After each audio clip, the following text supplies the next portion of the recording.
Hi guys, good morning. Yan, dito tayo ngayon sa Bukirin.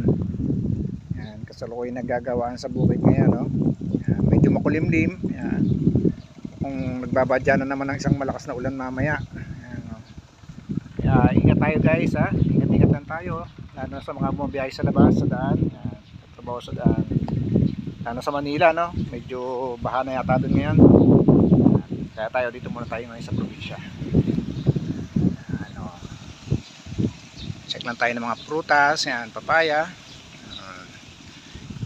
kalamansi. Yan, nasayang lang guys, nakapanghinayang tumangga, oh.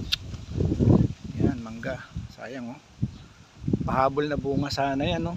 Kaya lang nagkasayang, oh, dahil sa ilang araw na pag-ulan, hangin, ayan, oh, nagkabagsak lang sila, nabulok.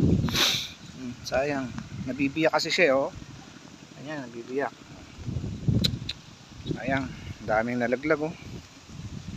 Ang pera na rin sana nito. Papaya. Buti pa yung papaya, medyo kahit pa paano hindi siya nabubulok agad, no? Hindi siya sabay-sabay nahihinog. Ano? Medyo matagal-tagal mo siyang pakikinabangan. Ayan, meron pa naman mga ilang mangga. Ayan. Pwede na sigurong pitasin ito mamaya pag ano, kaysa masayang pa, oh. Kaya na iba medyo maliit pa. Kumukha nito guys, oh, nakita nyo, oh. Biyak na kaagad siya, nasa ano pa lang, sa puno pa. Sayang, oh.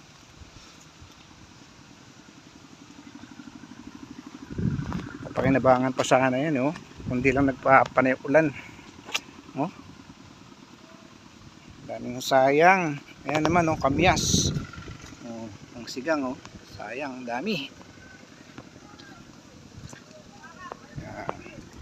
Ito tanglad, pangtsaa. Papaya, ayun, mga mangga yan, oh. Indian mango, yun sa taas. Ito, ayan, mga sili, tsaka yun. Yan, sito yata yan. Yan kasarapan sa probinsya guys. Pag nasa probinsya ka, basta may mga tanim na ganyan, marami kang makakain, libre.